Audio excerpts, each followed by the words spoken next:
Beginilah kelakuan orang Perancis. Putri Kerajaan Arab Saudi dirampok di Paris, kehilangan perhiasan dan tas mewahnya senilai 10,1 miliar rupiah.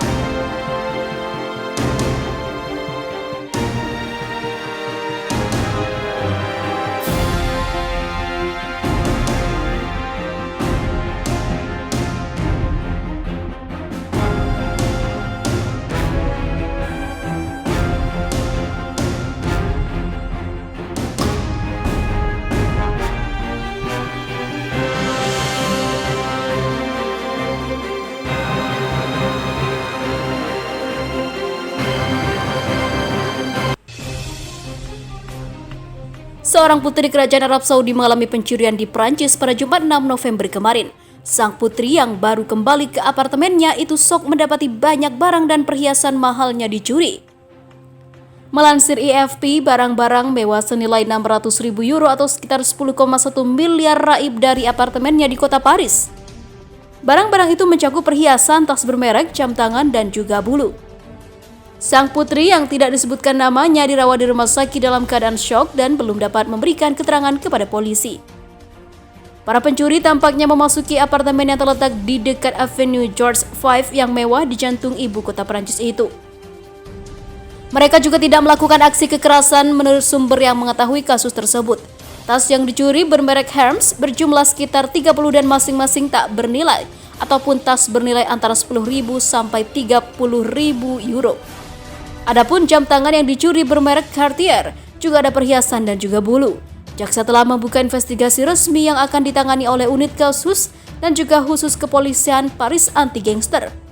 Surat kabar Le Parisien mewartakan bahwa tersangka awal kasus ini adalah seorang pria yang telah tinggal di apartemen sang putri sejak Agustus lalu. Satu set kunci cadangan rumah sang putri juga telah hilang, ungkap media itu. Sementara itu, diberitakan sebelumnya, pernyataan Presiden Prancis Emmanuel Macron yang menghina Islam dan melecehkan Nabi Muhammad memang banyak dikecam berbagai pihak di dunia. Di tengah banyak aksi penolakan dan kecaman atas pernyataan Presiden Macron, ternyata ada hal baik yang terjadi. Dilansir dari hajanews.id, jumlah mu'alaf di Prancis terus mengalami peningkatan. Beberapa laporan menyebutkan jumlah mu'alaf di Prancis naik 2 kali lipat setelah adanya aksi penghinaan yang dilakukan Macron.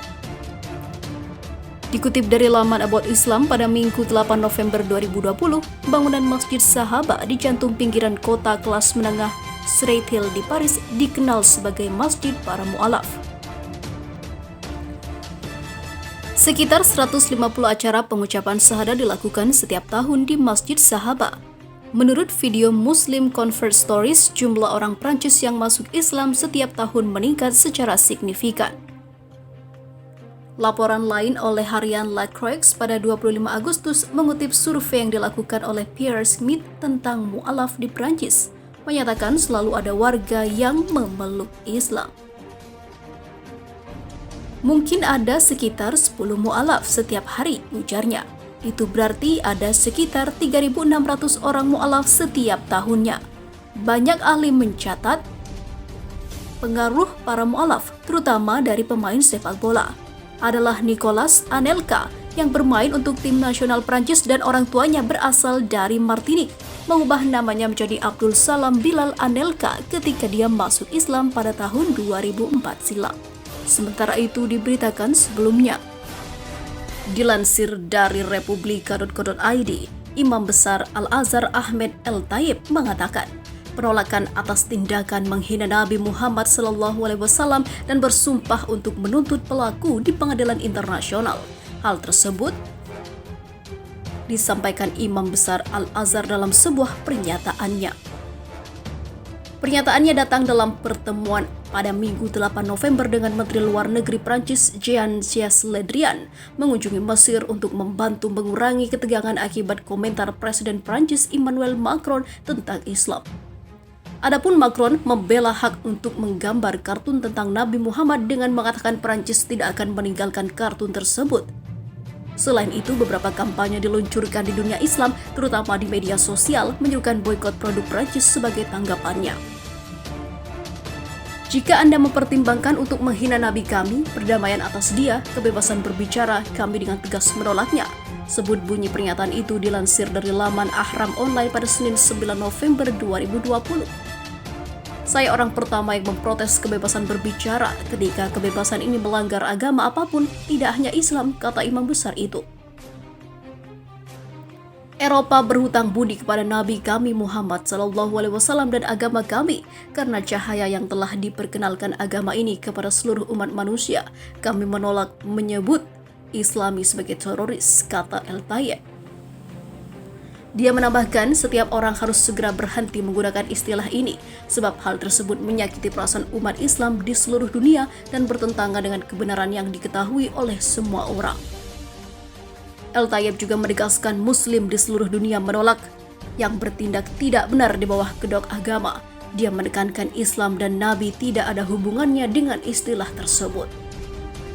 Al-Azhar mewakili suara hampir 2 miliar Muslim dan saya katakan, teroris tidak mewakili kami dan kami tidak bertanggung jawab atas tindakan mereka.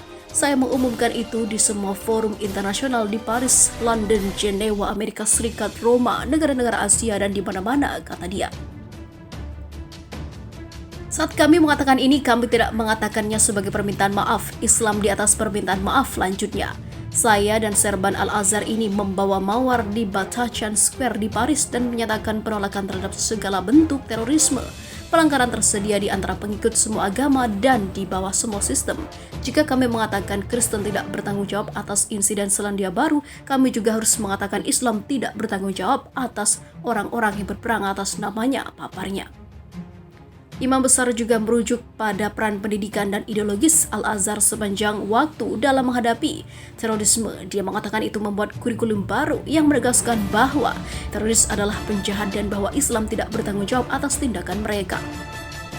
Di samping itu, El-Tayeb memuji pernyataan Le Drian selama krisis yang dipicu oleh pernyataan kontroversial Macron. Dia mengatakan bahwa ucapan Le Drian mewakili suara kebijakan dan juga kebijaksanaan. Dalam sambutan pers, Le Drian menegaskan rasa hormat Prancis yang dalam berhadap dan juga terhadap Islam termasuk perannya dalam budaya sejarah dan ilmu pengetahuan Prancis serta peran Imam besar El-Tayeb Al-Azhar dalam menyerukan toleransi dan juga moderasi. Le Drian mengungkapkan, Muslim di Prancis merupakan bagian integral dari masyarakat Prancis dan dapat menjalankan ritual mereka di bawah perlindungan negara. Menurut Le Drian juga, satu-satunya pertempuran yang harus dilakukan bersama dengan mitra di Mesir adalah melawan terorisme dan ekstremisme dan juga mereka yang mendistorsi agama untuk tujuan politik.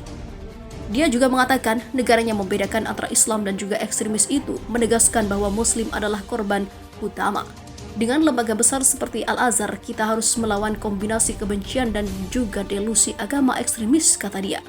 Sebelumnya Prancis tengah mencari cara memperbaiki kembali hubungan dengan negara-negara Muslim yang renggang akibat pernyataan presidennya Emmanuel Macron. Prancis berencana mengirimkan duta khusus untuk menyampaikan pandangan-pandangan Macron pada dunia Muslim. Prancis juga mencari cara menunjuk duta besar khusus untuk menjelaskan pemikiran Presiden Emmanuel Macron tentang sekularisme dan juga kebebasan berekspresi, tulis The Guardian seperti dilansir Sputnik News pada Kamis 5 November 2020. Utusan khusus Prancis itu ditugaskan untuk membantu mencegah sentimen anti-Prancis menyebar lebih luas di mana telah terlihat di beberapa negara mayoritas Muslim dalam beberapa pekan terakhir.